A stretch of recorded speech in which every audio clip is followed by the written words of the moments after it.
السلام علیکم۔ دیکھیے، اوپر میں نے بتایا ہے کہ محمد حنیف صاحب نے ایک بہت فریب دیا ہے لوگوں کو کہ بھائی جو قرآن میں آیا مان لو، اور ان کا کہنا یہ ہے کہ قرآن میں یہ آیا ہے کہ سیدہ یوسف علیہ السلام کو ہوا تھا، یہ اللہ کا حکم تھا، اللہ کی مشیت تھی، اور یہ اللہ اس سے خوش ہو گیا۔ تو ہم کب سے ان کو کہہ رہے ہیں بھائی کہاں ہے حکم؟ قرآن میں تو کہیں حکم نہیں ہے کہ یوسف علیہ السلام کو سجدہ کرو، مشیت بھی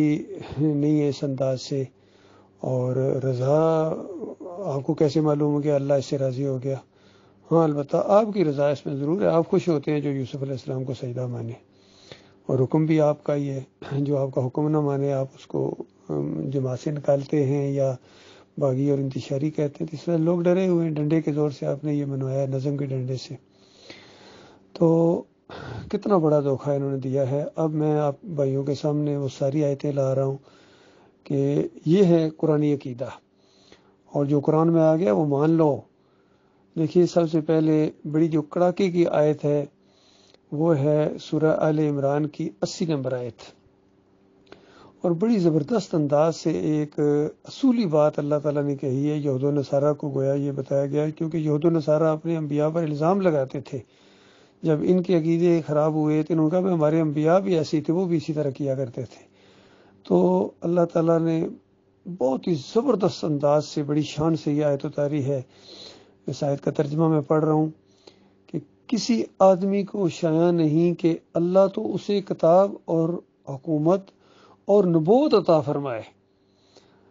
اور وہ لوگوں سے کہے کہ اللہ کو چھوڑ کر میرے بندے ہو جاؤ۔ یعنی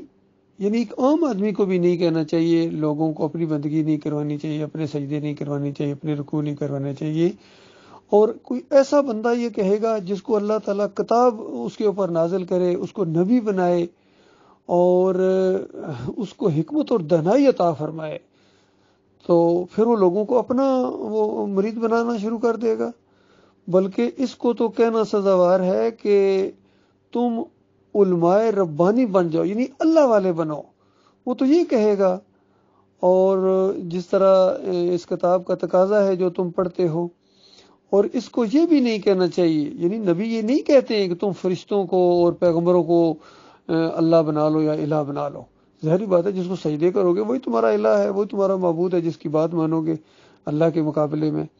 پھر دیکھیے، بڑی زبردست انداز میں مالک نے آگے یہ حصہ بیان کیا کہ بھلا جب تم مسلمان ہو چکے تو اس سے زیبا ہے کہ تم ایک کافر ہونے کو کہے۔ یعنی اگر وہ اپنے سجدے کروائے گا، اپنے رکوع کروائے گا یا اس طرح کی باتیں کہے گا تو پھر تو وہ کافر بنا رہا ہے گویا۔ اس سے پہلے تو وہ نہیں کرتے تھے، اب اس کے کہنے سے وہ کرنا شروع ہو گئے ہیں، تو پھر تو کافر بنا دیا۔ تو اللہ تعالیٰ بتا رہا ہے کہ یہ انبیاء جو ہوتے ہیں یہ کافر بنانے نہیں آتے ہیں، یہ کافروں کو مسلمان بنانے آتے ہیں۔ یعنی اللہ کے علاوہ یہ دوسروں کو سجدے کر رہے ہوتے ہیں، دوسروں کی نظر و نیاز کر رہے ہوتے ہیں، واسطے وسیلے دے رہے ہوتے ہیں، ڈر رہے ہوتے ہیں، توکل کر رہے ہوتے ہیں۔ ساری چیزیں ان سے مخلوق سے ہٹا کر ان کو اللہ کے ساتھ کرواتا ہے۔ اب دیکھیے، سورہ مریم کی آیت بھی بالکل اس حوالے سے بالکل نص ہے۔ سارے انبیاء کا وہاں ذکر کیا اللہ تعالیٰ نے، چند کے نام لیے اور سارے انبیاء کے بارے میں کہا کہ جب ان انبیاء کے سامنے ہماری آیتیں پڑھی جاتی تھی تو سجدے میں گر پڑتے اور روتے ہوئے سجدے میں گر پڑتے تھے۔ سورہ مریم 58 نمبر آیت۔ بتائیے، اس میں تو یعقوب علیہ السلام کا نام بھی ہے، اور پھر بتایا کہ ان کے اولاد میں جو نبی یعنی یوسف علیہ السلام، ان کا بھی گویا پن پوائنٹ نام آ گیا۔ تو یہ سارے انبیاء تو اللہ کو سجدہ کرتے تھے، اور یہ جو یوسف علیہ السلام کو اقتدار ملنا، ان کو نبوت ملنا، وہ ساری باتیں پوری ہونا، یہ اللہ کی بہت بڑی نشانی تھی۔ یہ بالکل اسی طرح کا انداز ہے جس طرح مکہ جب فتح ہوا تو نبی علیہ السلام داخل ہوئے مکہ میں، بالکل اونٹنی کے اوپر جھکے جا رہے ہیں گویا سجدے والے انداز میں، کہ اور ساتھ وہ الفاظ بول رہے ہیں جو آج صفحہ مروہ کے اوپر دعائیں مانگی جاتی ہیں کہ اللہ تعالیٰ نے اپنا وعدہ سچا کر دکھایا، اور اکیلے اس نے دشمنوں کو مار بگایا۔ اور وعدہ اس وقت کیا تھا اللہ تعالیٰ نے جب جس کو اگر بتایا جائے کہ ایک وقت آئے گا کہ تم مکہ کو فتح کرو گے تو وہ حیران ہو جاتا تھا، مکہ میں رہنے نہیں دیا جا رہا ہے، یہاں سے نکالا جا رہا ہے، اور یہ بتا رہے ہیں کہ فتح کر کے دوبارہ واپس آؤ گے یہاں فاتح کی حیثیت سے۔ تو بہرحال اللہ تعالیٰ نے بتایا، مومنوں نے اعتماد کیا، نبی نے اعتماد کیا اس کے اوپر۔ تو پھر ظاہری بات ہے، جب اللہ تعالیٰ نے اپنا وعدہ سچا کر دکھایا تو وہ نبی علیہ السلام سجدہ کرتے تھے۔ پھر دیکھیے سورہ الف لام میم سجدہ جو ہے، اس کی 15 نمبر آیت میں بھی مومنوں کی ایک بات بیان کی گئی ہے کہ جب ان کے سامنے ہماری آیتیں آتی ہیں اور میری آیتوں پر، تو وہی لوگ ایمان لاتے ہیں جب ان سے نصیحت کی جاتی ہے تو سجدے میں گر پڑتے ہیں اور اپنے پروردگار کی تعریف کے ساتھ تسبیح کرتے ہیں اور غرور نہیں کرتے۔ یاد رکھنا، یہ اللہ کو سجدہ نہ کرنا یہ بہت بڑا تکبر ہے، غرور ہے، اور کسی اور کو کرنا یا کسی اور کو ثابت کرنا یہ تو پھر عظیم تکبر ہے۔ یہ بالکل اسی طرح کی بات ہے جس طرح اللہ کو نہ پکارنا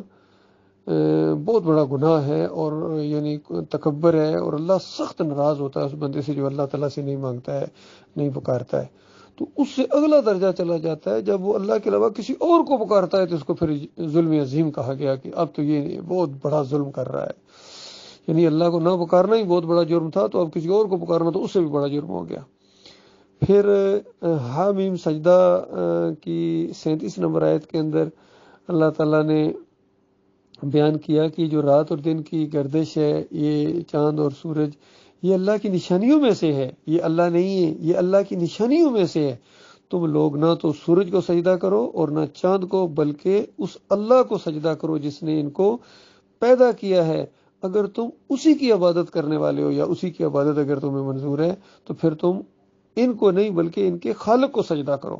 بالکل اسی وزن کے اوپر ہے میرے بھائیوں کہ دیکھو، اولیاء اللہ اور انبیاء کو سجدے نہ کرو،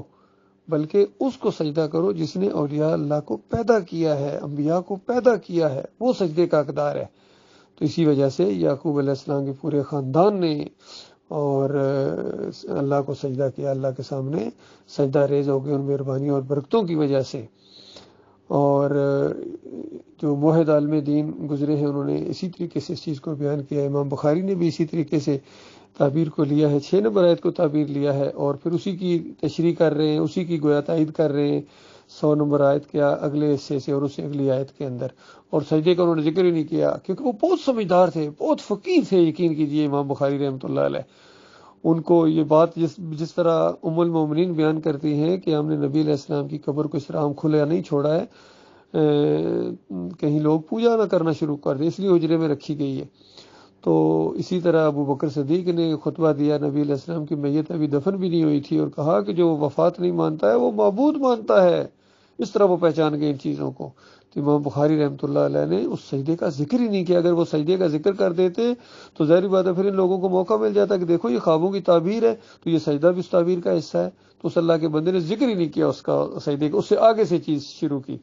تو خوابوں کی تعبیر کا باب باندھا اور سجدے کا ذکر نہیں کیا۔ اور محمد حنیف اور یہ سارے لوگ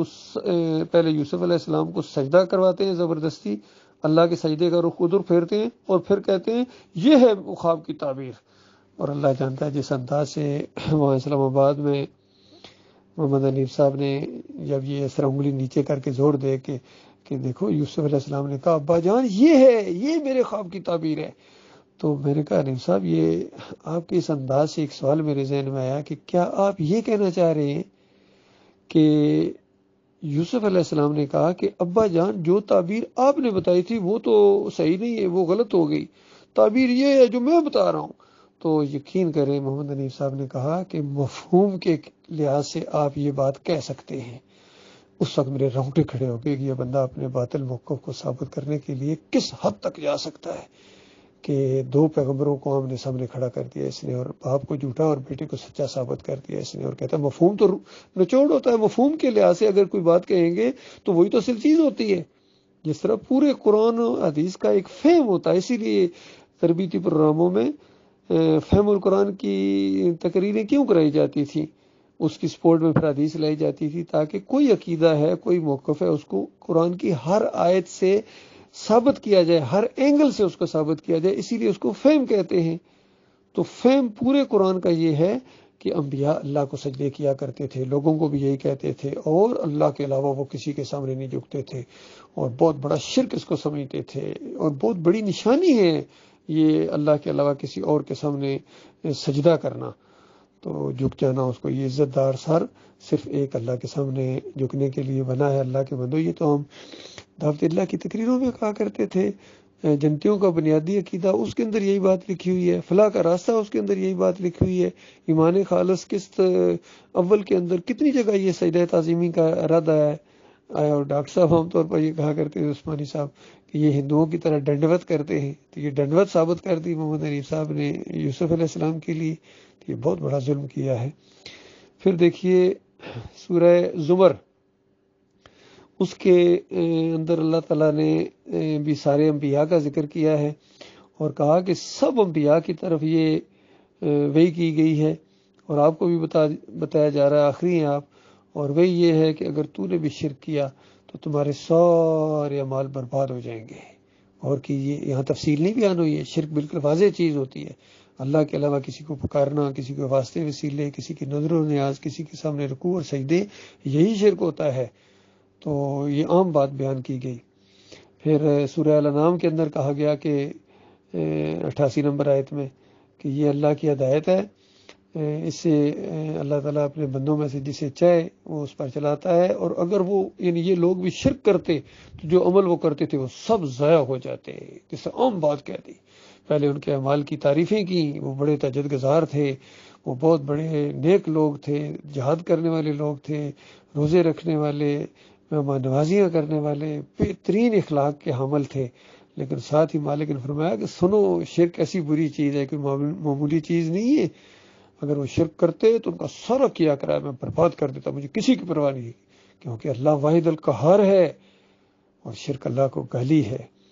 نبی علیہ السلام نے فرمایا مات یشرک باللہ شیء دخل النار، شیء، معمولی سا بھی شرک کس نے کیا اور توبہ نہ کی وہ آگ میں چلا جائے گا، اور یہ سجدہ یہ تو پہاڑوں سے بڑا شرک ہے۔ پھر دیکھیے یہ سورہ یوسف کے اندر یہ جو 100 نمبر آیت میں آیا ہے، وَرَفَعَ أَبَوَيْهِ عَلَى الْعَرْشِ وَخَرُّوا لَهُ سُجَّدًا، کہ یوسف علیہ السلام نے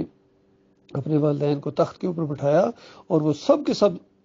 سجدے میں گر گئے۔ کس کے سب نے سجدے میں گر گئے؟ کس کو سجدہ کیا جاتا ہے؟ اللہ کو سجدہ کیا جاتا ہے، کسی اور کو سجدہ نہیں کیا جاتا ہے۔ اسی لیے موحد عالم دین ڈاکٹر مسعود الدین عثمانی رحمۃ اللہ علیہ نے زور دے کے 2 مرتبہ کہا کہ لاہو کی ضمیر اللہ کے لیے ہے، اللہ کے لیے ہے، اور جن کا ایمان خراب ہوتا ہے وہ اس طرح تفسیر کرتے ہیں کہ یوسف علیہ السلام کو سجدہ ہوا، اور پھر وجہ بتائی کہ وجہ یہ ہے کہ بعد میں پجوانا چاہتے ہیں، اصل میں اپنے مرید بنانا چاہتے ہیں، عقیدت اسی طرح عقیدت ان کی تاکہ ہو جائے جس طرح اللہ کی ہے یا انبیاء کی ہے۔ تو یہ بہت بڑی بات ہوئی ہے اللہ کے بندوں، یہ محمد حنیف صاحب کے اندر یہ جو شرک آیا ہے بہت خوفناک شرک ہے۔ اللہ ان کو توبہ کی توفیق عطا فرمائے، کیونکہ اب بالکل ضعیف ہیں اور بالکل قبر کے کنارے، ویسے بھی موت کسی کے لیے بھی کسی لمحے آ سکتی ہے، ہو سکتا ہم ان سے پہلے چلے جائیں، لیکن یہ ہے کہ مرنے سے پہلے اگر توبہ نہ کی جو بھی مر جائے گا شرک کے اوپر، کتنے انہوں نے مروا دیے، صابر علی اسی شرک کے اندر چلے گئے، خالد عزیز حافظ قرآن ہوتے ہوئے اسی شرک کے اوپر چلے گئے، محمد گل صاحب نے بھی اسی شرک کا ساتھ دیا، اور کتنے لوگ تھے لاہور میں جو لوگ خود ان کی اپنی بیوی اسی شرک کے اوپر مر گئی۔ پھر دیکھیے جو آیا ہے سورہ نمل کے اندر، وہاں بتایا گیا کہ ایک چھوٹی سی چڑیا ہے ہدہد، انسانوں شرم کرو، تمہاری سمجھ میں یہ بات نہیں آتی ہے، بڑے پڑھے لکھے ہو، پی ایچ ڈی ہو اور یونیورسٹیوں میں پڑھاتے رہے ہو، ایک چھوٹا سا پرندہ ہے ہدہد، وہ ایک بستی کو جب دیکھ کے آیا ہے اور آگے سلمان علیہ السلام کو کہتا ہے کہ میں نے وہ کچھ دیکھا ہے اس قوم کو کہ اللہ کو چھوڑ کر آفتاب کو سجدہ کرتے ہیں، اور شیطان نے ان کے اعمال انہیں آراستہ کر دکھائے اور راستے سے روک دیے گئے، بس وہ راستے پر نہیں آتے ہیں۔ دیکھو ایک ہدہد کو بھی پتا ہے کہ سجدہ صرف اللہ کو ہے، اللہ کے علاوہ چاند کو سجدہ کرنا، سورج کو کرنا، یہ تو بہت بڑا جرم ہے، اور کسی نبی کو کرنا یہ اس سے بڑا جرم ہے میرے بھائیو۔ اس نقطے پر بھی ذرا غور کرنا، کیونکہ سورج چاند ستارے تو ایک بے جان قسم کے اجسام ہیں، ان کی تو کوئی اپنی تعلیمات نہیں ہے، لیکن انبیاء کی تو اپنی تعلیمات ہیں کہ اللہ کے ساتھ شرک نہ کرنا، وہ خود کر کے دکھاتے رہے کہ ہم اللہ کو سجدہ کرنے والے ہیں، اللہ کے علاوہ کسی اور کے سامنے سجدہ نہیں کرتے۔ کتنے ایسے ایسے موقع آئے ہیں کہ بڑے بڑے ظالم بادشاہوں کے سامنے بھی انہوں نے سجدے نہیں کیے ہیں، اور یعقوب علیہ السلام نے اپنے بچوں کو جب بلایا، جب فوت ہونے لگے وفات کے قریب، تو کہا کہ میرے بعد کس کی بندگی کرو گے؟ کہا ابا جان یہ معاملہ بالکل ذہن سے یہ نہیں رکھیے، ذہن میں رکھیے کہ باقی کوتاہیاں آپ نے دیکھی ہماری زندگی کی، مفہوم میں بیان کر رہا ہوں، لیکن باقی کوتاہی، لیکن الہ کے معاملے میں، معبود کے معاملے میں، بندگی کے معاملے میں ایک ہی الہ ہے، آپ کا الہ، آپ کے باپ کا الہ، آپ کے دادا کا الہ، اس کے علاوہ ہم کسی اور کے بندے نہیں ہیں۔ غور کیجئے کس طرح ان کا عقیدہ صاف تھا۔ اور آخر میں یہ سورہ الرحمن کے اندر بھی بتایا، یہ ساری بوٹیاں، درخت، ہر چیز یعنی یہ اللہ کو سجدہ کرتی ہیں۔ دوسری جگہ آیا سورج، وہ پہلے اوپر آ گئی ہے کہ یہ سورج، چاند، ستارے سب اللہ کو سجدہ کرتے ہیں۔ باقی وہ لیس آئی دین میں جو چیز آئی ہے وہ یوسف علیہ السلام نے خواب دیکھا ہے، کوئی سورج چاند ستارے نیچے سجدہ کرنے کو نہیں آئے تھے، یوسف علیہ السلام نے خواب دیکھا ہے، اور خواب کی تعبیر ہوتی ہے۔ جس طرح اگر کوئی خواب میں دیکھے کہ میں نے وہ بیت اللہ دیکھا ہے، تو اس کا مطلب یہ نہیں کہ بیت اللہ وہاں آ گیا ہے، کراچی میں آ گیا یا لاہور میں آ گیا یا امریکہ میں آ گیا، نہیں، اس نے خواب میں دیکھا ہے۔ اسی طرح اگر جس طرح نبی علیہ السلام کو کچھ لوگ کہتے ہیں وہ میرے خواب میں آئے، وہ خواب میں نہیں آتے، خواب دیکھنے والا دیکھتا ہے، تو پھر اس کی تعبیر ہوتی ہے۔ زندگی میں کتنی مرتبہ نبی علیہ السلام نے خوابوں کی تعبیریں بتائی ہیں۔ تمام انبیاء اللہ کی وحی کی روشنی میں یہ چیز بتاتے ہیں۔ اللہ تعالیٰ غور و فکر کرنے کی توفیق عطا فرمائے، اور اس شرک سے اللہ تعالیٰ بچائے۔ یقین کیجیے یہ شرک اگر سے یہ حنیف صاحب تھوڑا سا اپنے آپ کو، یعنی بالکل تھوڑا سا اپنے آپ کو ٹھیک کر دیں، یعنی اپنی سوچ کا رخ اللہ کی طرف کر دیں، تو یقین کیجیے بہت بڑا طوفان یہ ٹل جائے گا، اور شیطان کا وار الٹ دیا جائے گا، اور یہ ساری جماعت پھر اکٹھی ہو جائیں گے، بکھرے ہوئے موتی اکٹھے ہو جائیں گے، اور جتنے لوگ ہیں سب کو واپس اکٹھا کر دیا جائے گا انشاءاللہ۔ لیکن یہ بہت بڑا واقعہ پیش آیا ہے 2017 کے اندر۔ بہرحال اللہ تعالیٰ نے ہمیں بچایا ہے اس شرک سے۔ اللہ کا جتنا بھی شکر ادا کیا جائے کم ہے۔ ہم ڈاکٹر عثمانی رحمۃ اللہ علیہ کے ساتھی ہیں، اور امام بخاری رحمۃ اللہ علیہ نے بھی اسی انداز سے بیان کیا۔ قرآن کا یہ عقیدہ، یہ ساری قرآنی آیات پیش کی ہیں، اور ان کو ہمارا چیلنج ہے اور درخواست بھی ہے، سمجھو کوئی ایک آیت قرآن کی پیش کر دو کہ یوسف علیہ السلام کو سجدہ ہوا ہے یا کہیں حکم اللہ تعالیٰ کا ہے، یہ ایک آیت بھی پیش کر دو، نہیں کر سکتے ہو۔ اللہ تعالیٰ غور و فکر کرنے کی توفیق عطا فرمائے۔